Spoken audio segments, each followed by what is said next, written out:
In my earlier video, I laid the foundation for the theory that what a Nehruvian is, what does it mean? It means a particular type of a stupidity which is more stupid than any other stupidity and which must prevail for that reason. And the reason that it must prevail is that where you have what is known as a concurrency deadlock, where the situation is still, it is not crystallized, where competing interests, there is no principle or rule which can be established to determine in which order universally accepted claims, they may be universally accepted, but in which order should they be completed? This is a concurrency deadlock. So, where there is a concurrency deadlock, and where actually, you see, concurrency deadlock is equivalent to inertia. And inertia is useful. If you don't have inertia, you don't have the Newtonian system of physics. So inertia is a useful property, after all. And so the inertial mass, this gravitational attraction of stupidity toward, this is the Nehruvian or Nehru-Gandhian ideology, or and this has been a very dominant in our discourse. It's what you find in stupid people like Ramachandra Guha or Pratap Bhanu Mehta, people more stupid yet. I mean, there might be. I mean, I don't know if there are people more stupid yet, but there might be.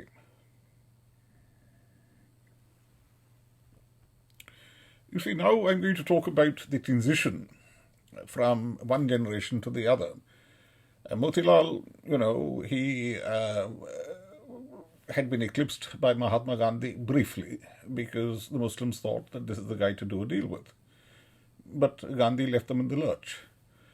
And Gandhi, by that action, he gave the British another 20 years in India. Motilal Nehru and Chittaranjan Das, along with a few, there was a Khilafati element, it was Swaraj Khilafat combined. But basically they just prove that Gandhi was right to surrender, because what was the alternative? The alternative was actually kicking the British out. And the Indians simply didn't want that, and nobody knows why. And I suppose the answer is it was a regret-minimizing course. In the case of Mahatma Gandhi, he's explained. He's given a very cogent reason. He said in 1939 that, look, if the British disappear by magic, what will happen? And he says, look, the Punjabi and the Gurkha, they'll team up along with the Indian Muslims, and they will basically beat the rest of us, especially the Hindus, because they are Congress Hindus. But because they're Congress Hindus, they will be doing ahimsa. So that means they won't actually be sodomized, but of course their property will be taken away, which is fine because ahimsa says take my property. But ahimsa, because of ahimsa, widespread sodomy will not occur. Because ahimsa. Bonsai, ahimsa. It's like magic, and you can't actually rape a woman. If a woman truly believes in ahimsa, she can't be raped. So this type of madness was bubbling out of his head. And he actually says all this. And he says, look, the British have to be here to protect the Hindus from the Punjabi and the Gurkha. And he doesn't he doesn't admit that a lot of Punjabis were Sikhs and Hindus, and that, you have Dogras, you have Rajputs, you have Bhumihars, you have this, you have that. Come on. He just assumes that Hindus are shit at fighting. Proper Hindus, not Punjabis, not Gurkhas. Why? I don't know.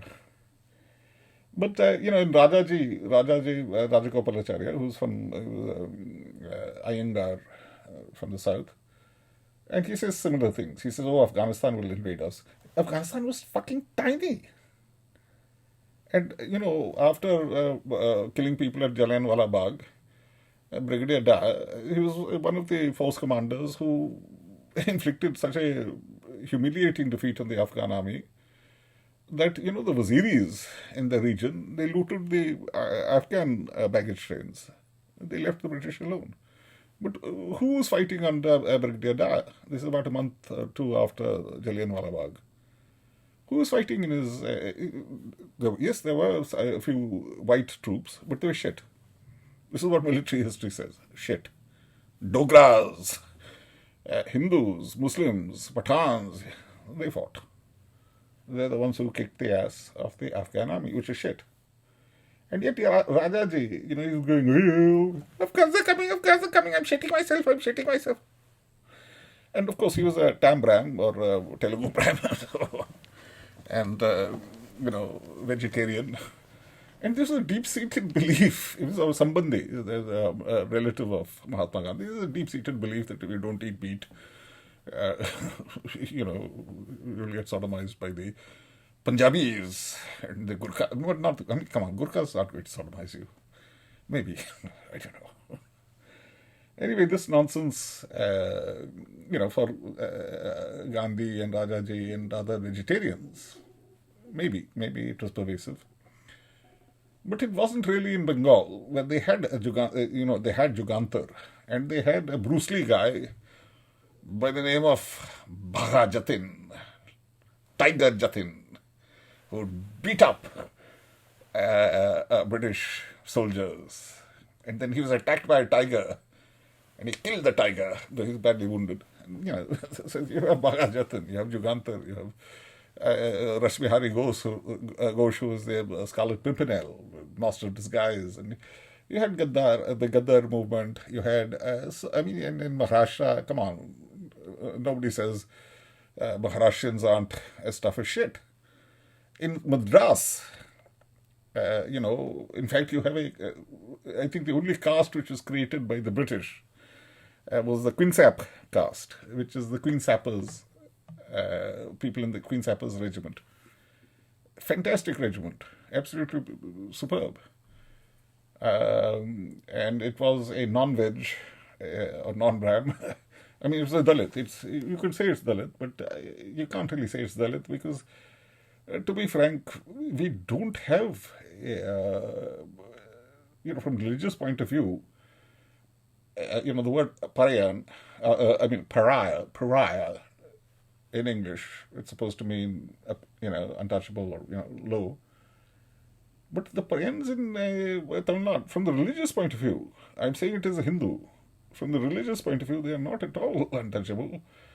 And they, whatever, the priestly caste among them, they were much more expert in Sanskrit and in, the Siddhi medicine and this and that. So, this is not an emic Tamil point of view. See, there is a soteriology of a certain sort, which is basically based on the notion that of ashrav, of karma-binding particles, that if you, that basically if you fight and you defend and you do useful things, still there is this influx of karma-binding properties. But the whole of Tamil Nadu had basically admitted that Arul, grace, divine grace, that's the only thing which matters. So, it's like we would say Madhyanam, Parayan. That means that, at a particular moment in time, you may be Parayan or you may be Brahman or whatever, but only for that moment in time, and it's mutable. And it is, every single thing is dissolvable by God's grace, Arul. And this is, some people say that Bhakti comes from Tamil Nadu and dies in Gujarat. Sort of. Read the Rig Veda, which comes from wherever, Punjab or, presumably, I don't know. This conception, of course, has always been there. It's absolutely always been there. So anyway, I'm sorry for that little digression into something which does matter to me, which is Hinduism. After all, uh, you know, if there is no God's grace, why should I not just kill myself? uh, and to answer your question, because you're asking the question, no, if there is God's grace, you should kill yourself because you're a useless fellow. No, no, but just suppose there is some new virus and I get the antibody for that virus, right? And so just by staying alive, I could be protecting you, your descendants, like the Omega Man of Will Smith and Charlton Heston have starred in movies of that title. Anyway, I have not convinced you that I shouldn't commit suicide, and I don't want to. I'm on thin ice here. So let's go back to talking about what is the Nehruvian policy. And now I want to talk about the transition from Motilal to Jawaharlal. And conventionally, this is spoken of as Jawaharlal was more radical than his father, that he was more impressed by what was happening in Soviet Union when they both made a trip there, and so forth. So you have Nehru Report of 1928, and then you have Lahore Resolution, and so forth. So this is one story. The problem with that story is it isn't true. It was in fact Motilal who was more impressed, not Nehru. And the reason for that is that Nehru was an old Nehruvian, and he had friends. He was part of a circle which was very skeptical. This is Edwardian skepticism. Motilal Nehru is of a different generation, but that poisonous Edwardian skepticism is something which Nehru was steeped in. The fact is that when Nehru was at school, one very young auntie of his, wrote him a letter, Master Joe at Harrow. Her English was very good, because she was probably 18 or 19, because, girls got married young. And, basically she was writing in English, hope those horrible, dirty English who can't even wash their own bottoms because they use toilet paper. She wrote like that. Anyway, his housemaster at Harrow, his name was Joe, so he thought it must be a letter from some bad woman. And he wrote to Motilal saying that, look, your son has received a rather seditious letter. No, it's my niece, or it's a young lady of such and such age. Oh, yeah, well, I hope the charming lady will visit our country and form a better impression of our society. So, the fact is that the mums and, were more radical than Nehru.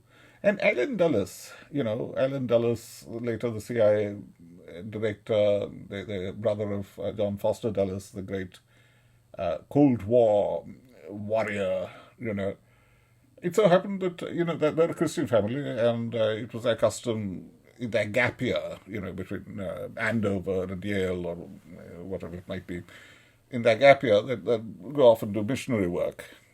So Alan Dulles had come to India, where he was supposed to be helping to educate the farmers of India. But it turned out that what he was really doing was teaching them Shakespeare.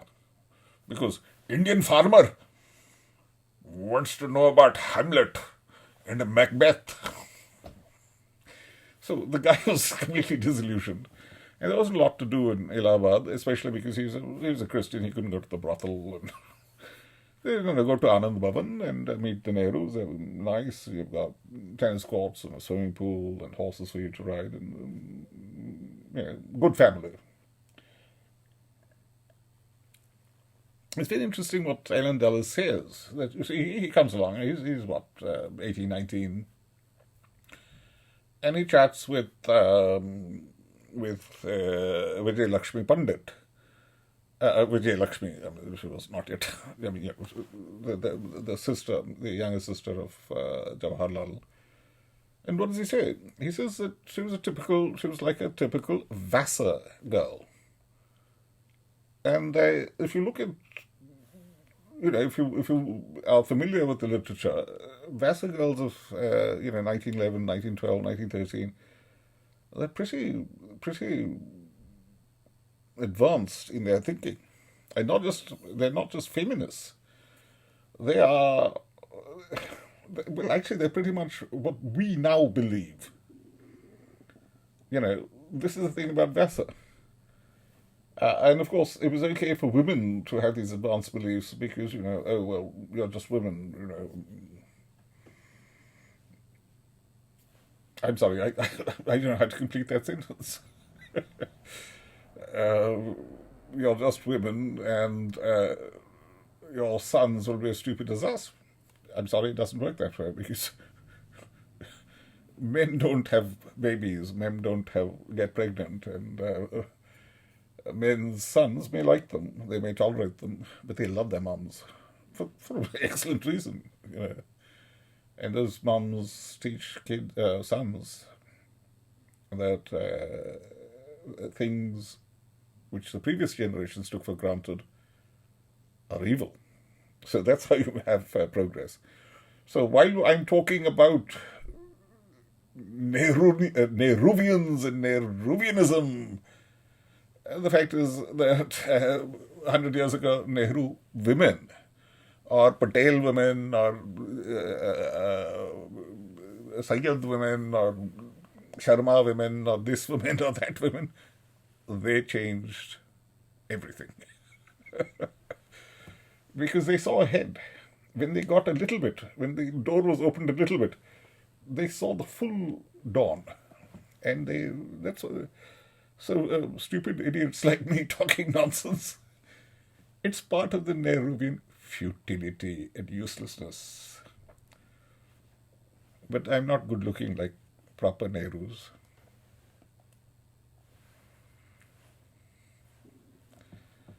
Yeah, okay, I don't know how beautiful that looks, but to me it looks amazing. Anyway,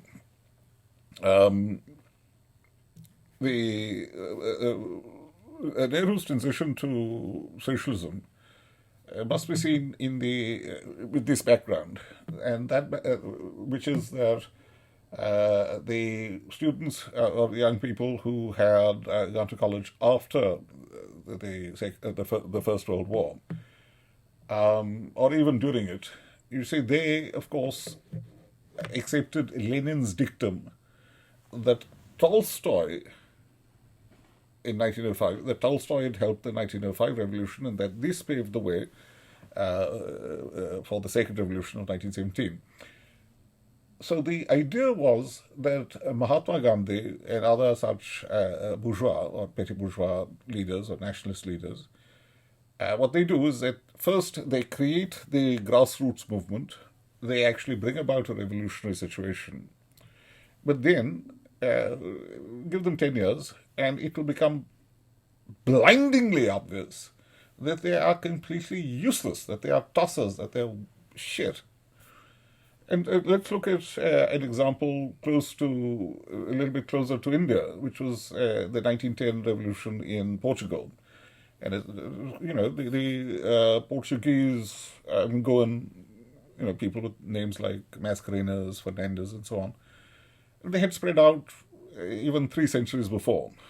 And they're fantastic people, the Fernandes and the Mascarenas, and they're lovely people. D'Souza, and, come on, Amar Akbar Anthony, I mean, these are great guys, and they've made a huge contribution. And they're, some of them are way, way more Hindu nationalist than we are, because, let's face it, our ancestors were never persecuted by any sort of inquisition. That is, they have ancestors who were.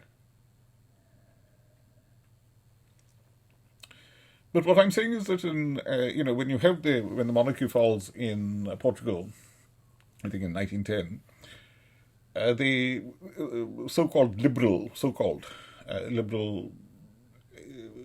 mess. These were very unstable governments. They persecuted the Jesuits. They did all sorts of crazy, stupid shit. And Portugal, instead of coming up, it was just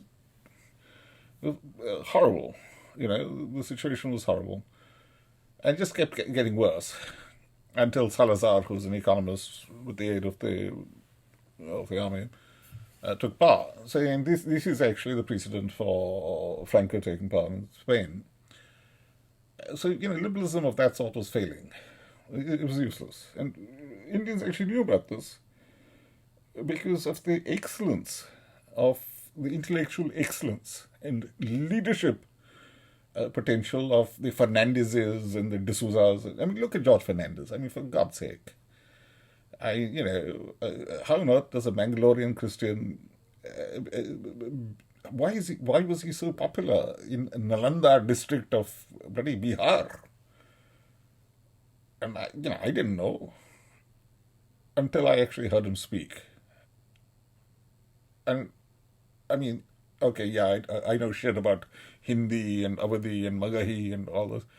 This guy, you don't have to understand what he's saying. You could just see how his rapport with the people, and they understood every single word he was saying because he's a great linguist. It was George Fernandez who enabled Modi to rise to power. Why? Because there are terrible riots, after Godhra in Gujarat. And George Fernandez, as Minister of Defense, he said, look, I take the responsibility. I'm going to go out there. And if the troops refuse to fire on fellow Hindus, I'll tell them to shoot me. Or words to that effect. I mean, I've heard different stories about this. But the fact is that there was confidence. Vajpayee said, yeah, if Fernandez goes, he can speak to the Javans in their own language. And, you see, the reason for Godhra, it was believed by North Bloc, in other words, by the Home Ministry and Defense Ministry, it was believed that Godhra was a provocation and it was intended to set off ethnic cleansing because Musharraf was trying to say to the Americans that there's an Indian threat, I can't help you in Afghanistan.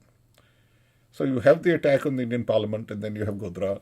And it's like in your intelligence file, the first thing you see about Godhra is that, there are people and in fact they are Ganchis, the same caste as Modi.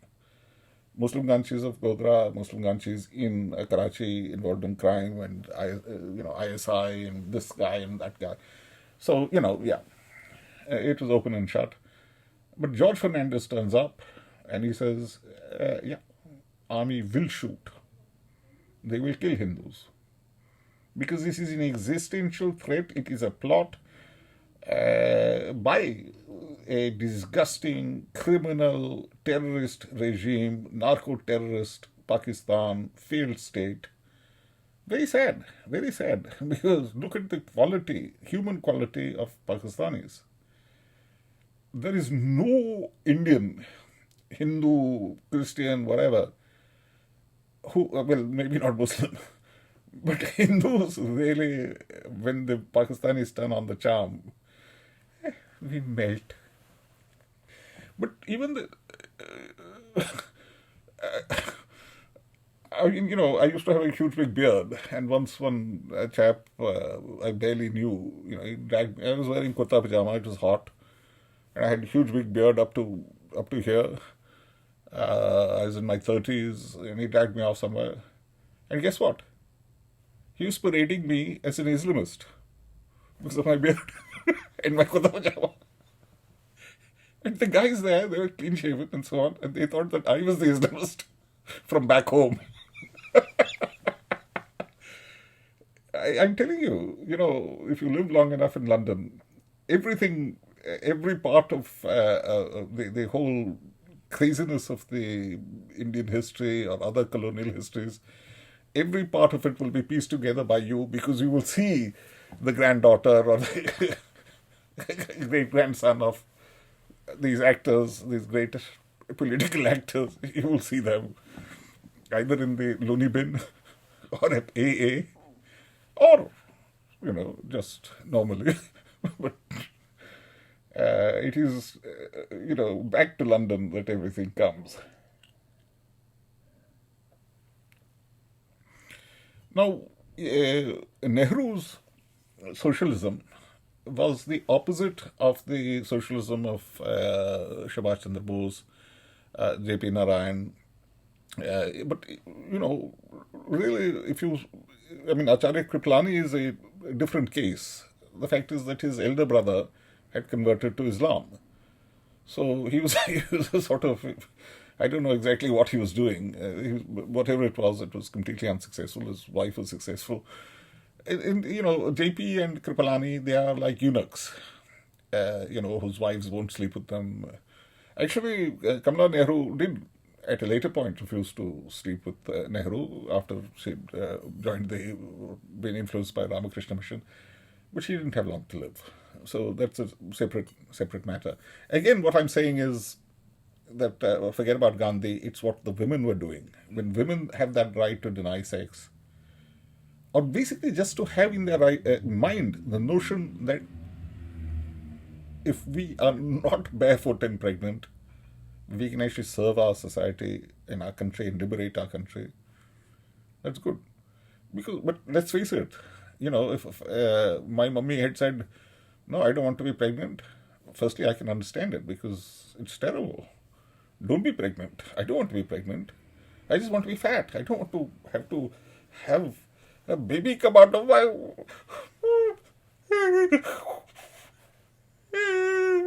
watermelon coming out of my... No! So, we know that women have to have that strength, otherwise we don't have any nation. If the women, like in Lysistrata, in Lysistrata they were denying sex so that you give up war in the play by Aristophanes. But actually...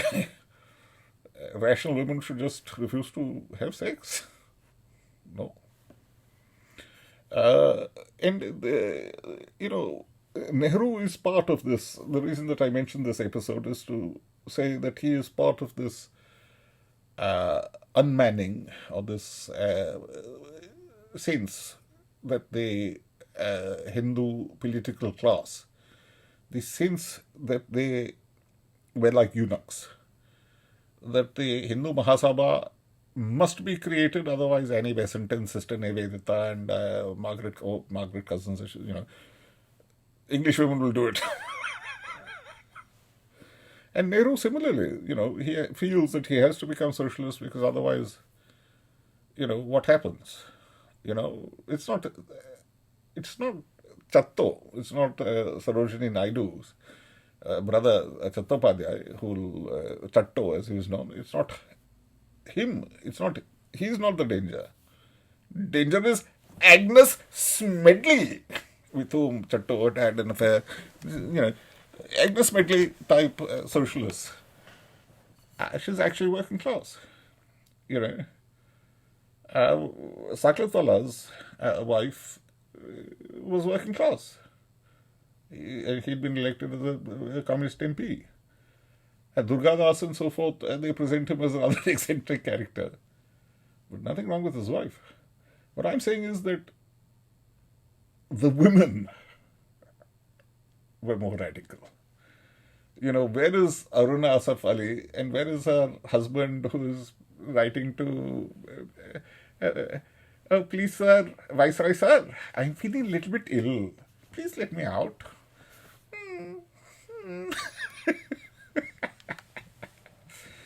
So this is the problem. Now, what was, for JP and so on, for the Congress Socialists, it was straightforward. We wear a Gandhian mask, we're part of the Gandhian movement, but we're always saying it's going to fail. So it's what Motilal Nehru was doing when he goes into legislative assemblies. He's saying, I'm going to prove that this is useless. So you are Gandhian to prove that Gandhianism is useless. Why? Because it's a bourgeois mentality. It's based on the notion of trusteeship and rich guys being nice to poor guys, and So the masses will be disillusioned with that, but by then we have the grassroots support, so we can have a non-violent transition to our communism. But the problem is that as the Burmese, I mean, the Burmese are much more logical than the Indians, because they are trained in that Buddhist logic. Burma was genuinely Buddhist in a way that we were not Hindu at all. You know, we haven't been Hindu for centuries. In fact, we've never, if you look at Navya Nyaya and so on, we don't even follow any Hindu logic, as far as I know, ever. Honestly.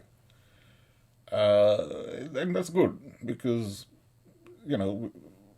the law is defeasible. We say that the law is samskar.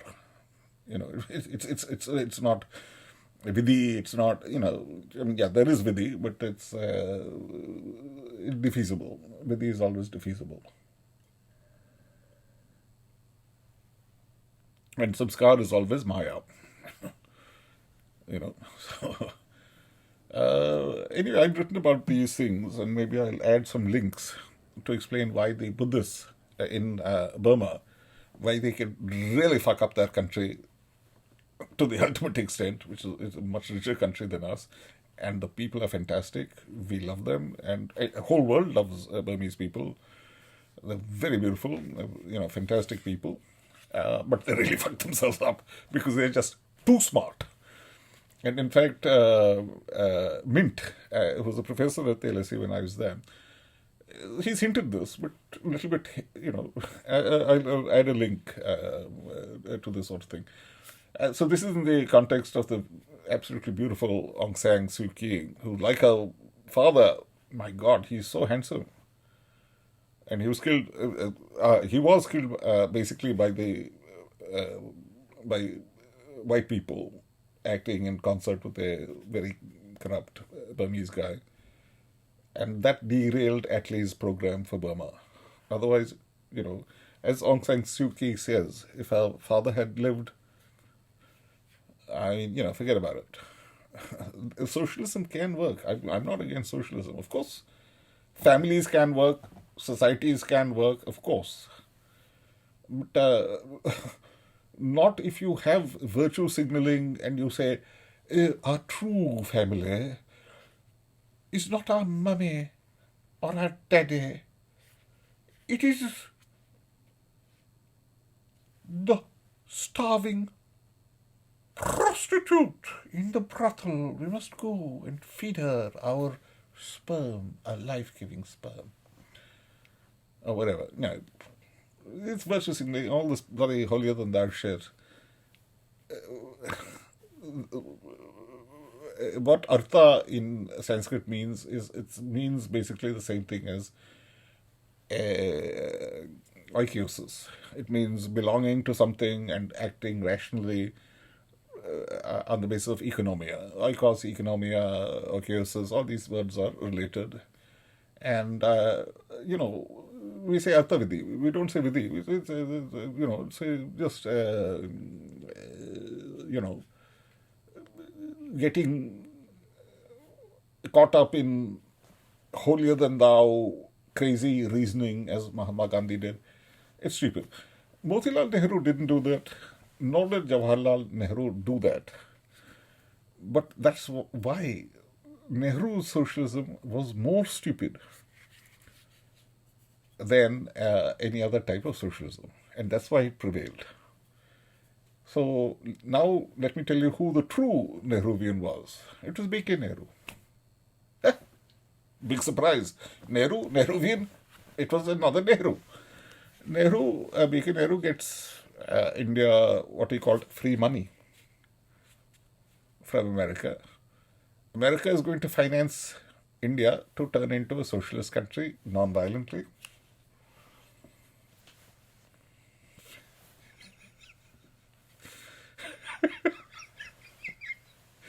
This is as mad as Motilal Nehru saying we must enter the legislative assemblies so as to show legislative assemblies are useless and also to keep giving away concessions to minorities, which will then create the impression among those very same minorities that we don't mean a word of it. That we're going to renege, which of course they did. But there, you see, that's Jawaharlal Nehru's greatness, because he always said, yeah, fuck off. No concessions. It doesn't mean shit. But the other side of it was that he was saying, yeah, socialism. Some people may have thought he will deliver socialism. Except when we look at the evidence, absolutely nobody believed. This is why I say there are no Nehruvians apart from Nehru and B.K Nehru. Or Nehru and Nehru. In fact, Nehru was not a Nehruvian, B.K Nehru was the Nehruvian. Because after all, I think he belonged to the Jawaharlal, from the aristocratic point of view, belonged to the cadet branch. Free money is the Nehruvian creed. We can have socialism if we have free money from America. But we must bite the hand that feeds us.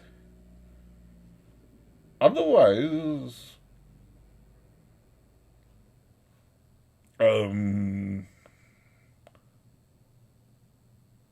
it's against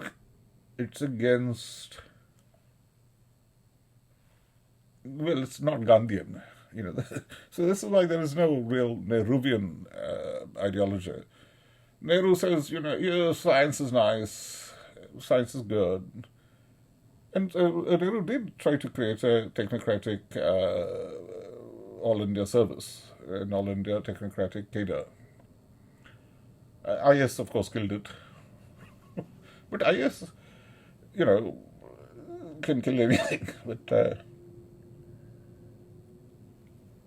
But you have to admit that though Vallabhbhai Patel is the man who created, or who really ensured that the IS would survive, you can't say IS is Nehruvian at all. It's just corrupt shit. It's Congress. It's Congressy. It's not Nehruvian. Nehru didn't take a penny. Dalmia offered him money. He said, "Oh, your daddy's dead. Take some money." So he didn't. He was polite. He was always very polite. But he started earning money through his books, in the same way that Churchill earned money from his books. But Churchill's books are good. Nehru's books, I think they are sentimental, jazbaat, unमें ऐसी जज्बात है, but they also are quite honest, because they reveal this is a Edwardian gentleman, very skeptical gentleman. He's sentimental, but he's cautious. And the fact is that India didn't, the foreign policy would have been shit because Nehru reserved the external affairs portfolio for himself. But even there, you find that he will listen to people like Sir Raghavan Pillai. And I emphasize Sir Raghavan Pillai, and I emphasize somebody else, which is, in the case of Mrs. Gandhi, Maharaj Krishna Raskotra, both of them were calls.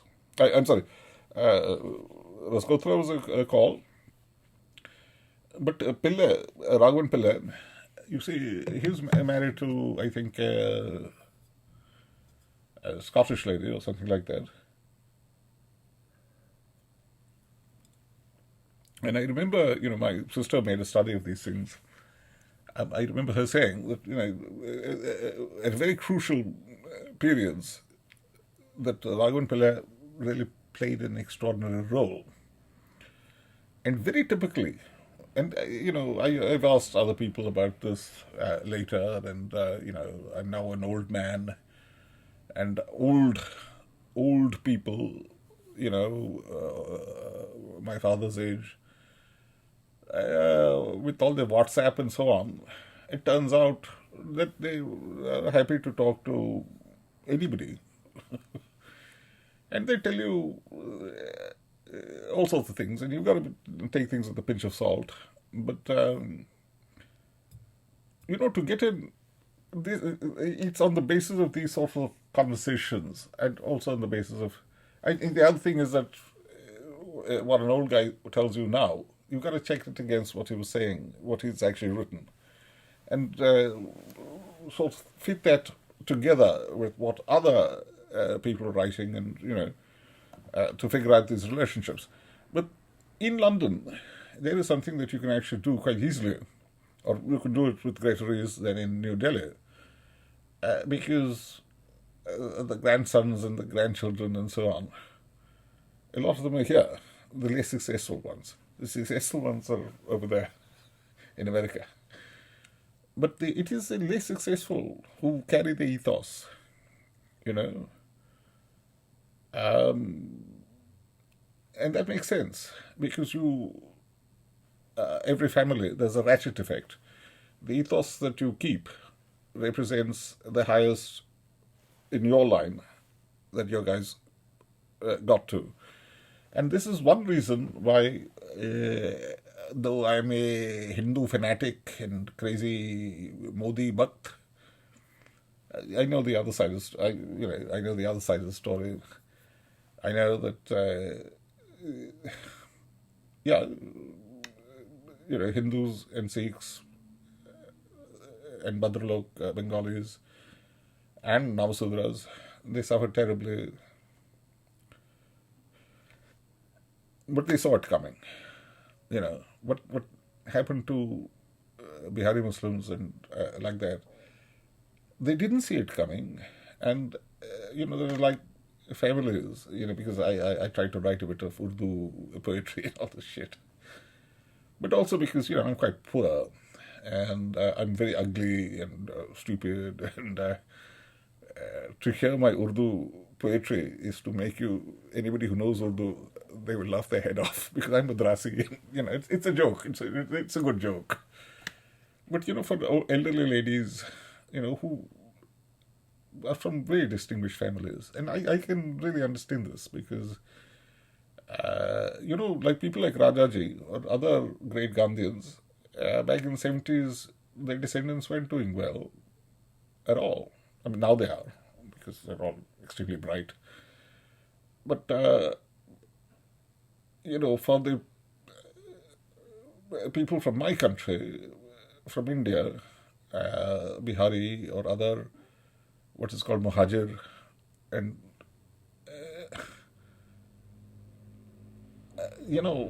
the way that an elderly lady will just look after you because you're a Hindu, even though they were pushed out of bloody Hindustan by Hindus, it breaks my bloody heart, man. I even tried to learn Nasalik to be able to, for an elderly lady whose eyesight was going, and she wants to, she's got a hidden letter from people who are suffering, from ladies or whatever, granddaughters, whatever. This is so sad. So now so I'm also showing that I'm sentimental like a Nehru, but I'm sentimental for a different reason. But let me be absolutely clear, there's absolutely no evidence that Nehru himself or Indira Gandhi ever appeased any single bloody Muslim at all. None. These guys presided over ethnic cleansing if it suited them or not. And it does not suit any ruler of India to permit one hair on the head of a Muslim to be harmed. And Narendra Modi knows that. That's why he brought in bloody army. George Fernandez was there. Otherwise it couldn't have been done. Atal Bihari Vajpayee is too old. He's useless. Morarji Desai was completely useless because he's too old. And I'm saying at the moment that Rahul Gandhi is useless. Things change. So, who are the Nehruvians? And, it's B.K. Nehru who got free money It's but who else?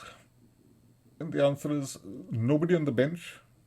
I was thinking Gajendra Gadkar is Nehruvian. No. He really comes into his own after Nehru dies, and it was a different time.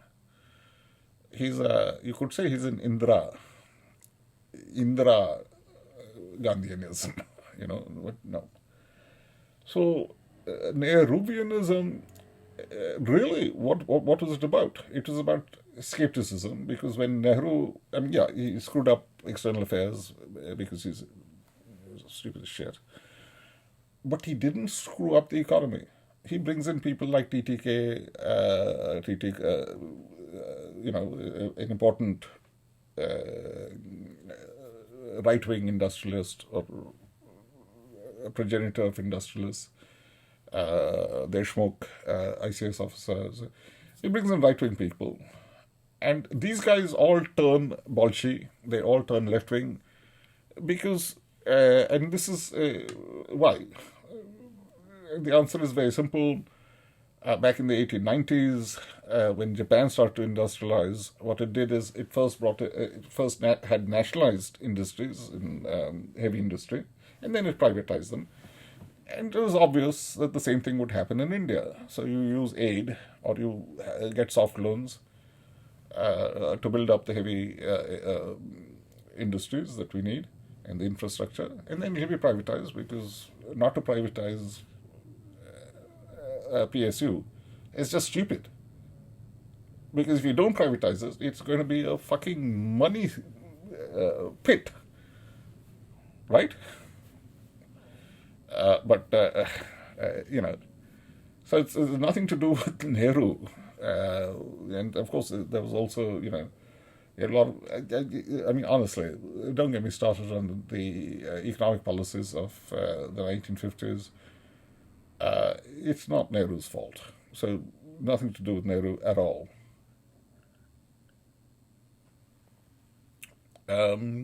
So how should I conclude this? I think people expect me to say that Nehru was bad, he liked Muslims. Fuck off. This is a guy who lived in Allahabad. It's Allahabad. What a beautiful. It trips off your tongue. Allahabad. God city. God city. And by the way, in Sanskrit also, there is a way to make that mean the same thing. If you're into that shit, well, it's not shit. It's not shit if you believe in God. And I believe in God.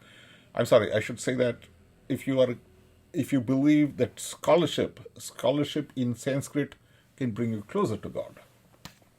I don't believe that, because I'm stupid as shit. But, Nehru would never refer to Allahabad as Allahabad. He'd call it Prayag. Nehru presided over killing of Muslims. He could have avoided it.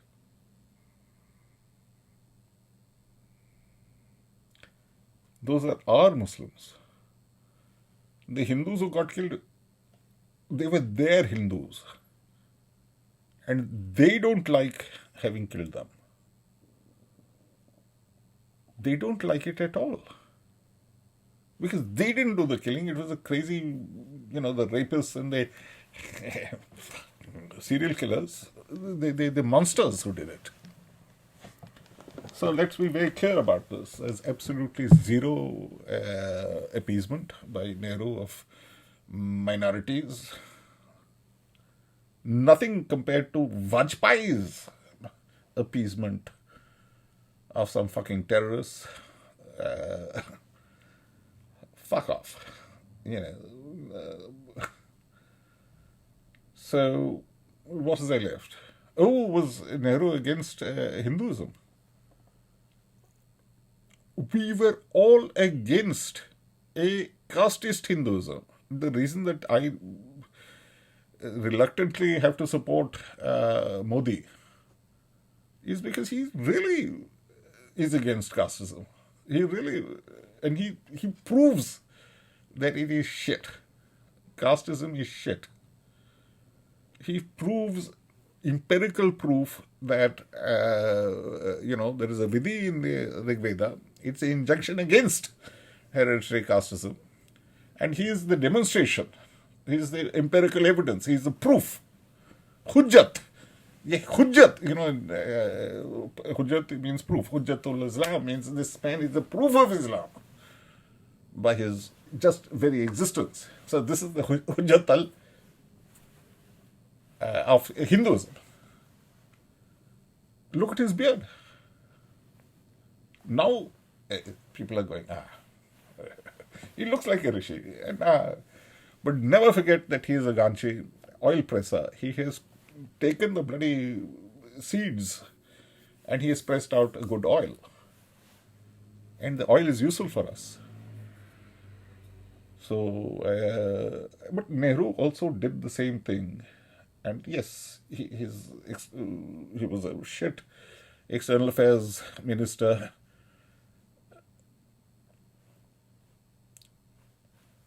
But then, the idea was at the time that, he won't be a good PM, so shunt him off here. I mean, I don't know. Let's say, we can't really... the fact is, losing to China was very good for India, at least from my Madrasi point of view, because it just killed off Dravidian separatism dead. 1962, 1961, people are saying, yes, I mean, they were smart people when they were saying, fucking Tambrams are so shit, which I agree with. I'm a Tambram, Rajaji, and so on. I mean, he's a great man. I love him. But if you say that there is a distinction of gender or of caste or of creed in Tamil, should be bloody slapped to... should get some good slapping. How else can I put it? It's against the Tamil language, even to say it. Or the logos of the Tamil language. I don't know. If you say these things, your punal should be broken because you've broken it yourself. Don't do that. On your head you've smeared shani, you've smeared shit on your forehead. You have not smeared ash on your forehead. And, people all over. I've heard, by the way, ladies, they are the real Pak and Namazi ladies, and they are repeating the words of their own beloved father, who has used such terms that because the Hindus were killed, such and such has happened. I will not use those words.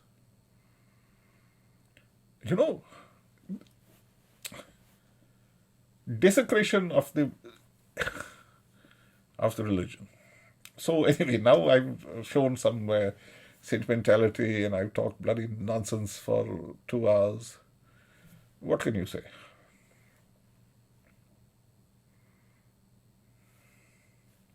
Is this video really worse than listening to some shithead like Pratap Bhanu Mehta or Ramchandra Guha? Is it? I don't know. You tell me. At least it's less fucking pretentious. That's worth something.